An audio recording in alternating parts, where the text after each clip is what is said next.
IVM. Hi, I'm Utsav, a behavior researcher by training and a slow traveler by passion. Postcards from Nowhere is a travel podcast where I condense a decade of travel experiences and explore not just the where, but also the why and how to travel. My stories emerge from slow traveling the less explored parts of the world: Bosnia and Herzegovina, Armenia, Uzbekistan, and even China. At the end of each story, I give practical tips and new ideas about how to travel better. This week, we uncover the fascinating story of how genetic mutations and climate change shaped Indian food, even before humans existed. In the early 1980s, a 55-year-old farmer was admitted to a hospital in Toulouse, France, complaining of chest pains. His X-ray picked up a scattering of tiny nodules throughout the chest. The farmer suffered a fatal heart attack, and an autopsy was carried out. The examining physicians noticed a profusion of crystallized fatty acids in the victim's lungs. Analysis of the granules revealed the presence of chemical compounds commonly found in apple peels. When questioned, the farmer's family recounted how the farmer had eaten a kilogram of apples every day for 18 years. That meant eating 5 to 6 tons of apples over a lifetime. And while the doctors believed that the heart attack occurred due to a thinning of the arteries rather than apple consumption, they could not ignore commenting on the lipid crystals throughout his lungs. We all know that fruits have fructose, and a high concentration in the diet is associated with insulin resistance and heart disease. But still, the idea of dying from eating fruits, even in excessive quantity, does not sit well with us. Fruit diets are often used to lose weight. But did our ancestors actually rely on fruits that much? To understand this, we need to travel back in time, around 60 million years ago. It's around this time a genetic change occurred. Our primate ancestors lost the ability to synthesize a compound which shields from oxidation and provides critical amino acids and neurological transmitters. It's the same compound that helps us fight scurvy, vitamin C. But why would any evolutionary process remove such an important function? Simplistically speaking, isn't evolution about selecting the best and discarding the rest? This change did not happen only in primates. Bats also lost it around the same time, and so did guinea pigs. But sharks, stingrays, crows, and mynas still have the ability.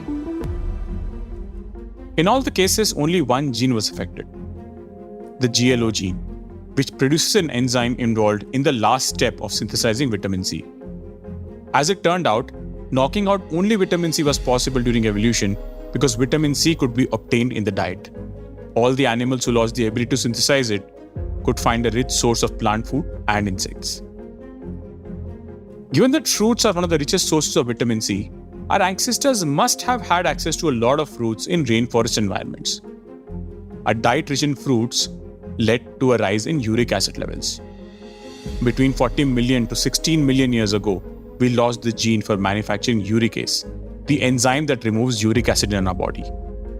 As a result, our uric acid levels are 3 to 10 times higher than other mammals, and this led to a higher predisposition to gout and possibly hypertension.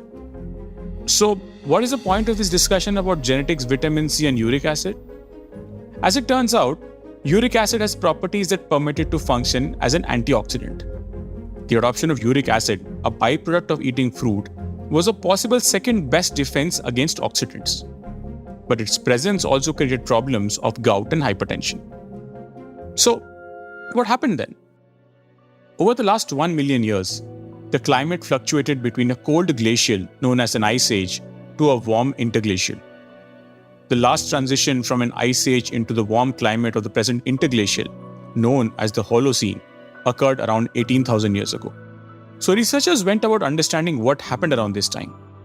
Katrina Nilsson-Kerr, PhD researcher in climatology, and Pallavi Anand, lecturer in ocean biogeochemistry at the Open University, took a novel approach. They went about understanding the Indian monsoon before the last ice age.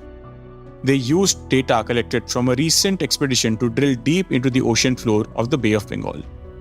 They used these deep sea sediments from the northern Bay of Bengal to capture a direct signal of the Indian summer monsoon from 140,000 to 128,000 years ago. These sediments were hidden in the fossilized shells of tiny microscopic creatures called foraminifera. These plankton species once lived in the upper ocean water column and captured the environmental conditions of the surrounding seawater in the chemical makeup of their shells. The researchers detected that the ocean surface water was freshening from a river discharge induced by the rains of the Indian summer monsoon, a sign of the strengthening monsoon system. During this period, sea levels rose from 6 to 9 meters worldwide. The Indian summer monsoon pulled heat and moisture northwards, driving glacial melting in the northern hemisphere and helping tropical wetlands expand their range. These expanding tropical wetlands resulted in more methane release into the atmosphere, which caused even more warming, setting changes in motion which ended the global ice age.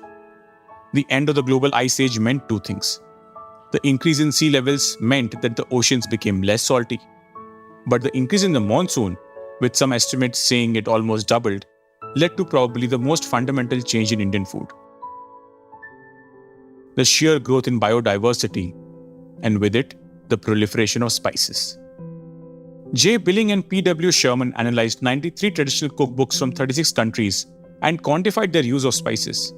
They found that as average temperatures increased, there were significant increases in the number of spices used in a dish. On average, an Indian recipe called for the use of 9 spices, whereas a Norwegian one called for 1.6 spices on average. And the uric acid problem? One of the most widely used spices in India, turmeric is considered to be one of the best defenses against gout and is known to reduce uric acid in the body. The evolution of Indian food comes from times even before we as a civilization existed. And while cultural, economic, and religious preferences have always shaped food, we must not forget that they all pale in comparison to the influence of Mother Nature. If you like this podcast, don't forget to check out other interesting podcasts on the IVM network. You can listen to us on the IVM Podcast app or ivmpodcast.com. You can also follow us on our social media. We are at IVM Podcasts on Twitter and Instagram. If you want to reach out to me, I am Utsav Memory on Twitter and YVTravel42 on Instagram.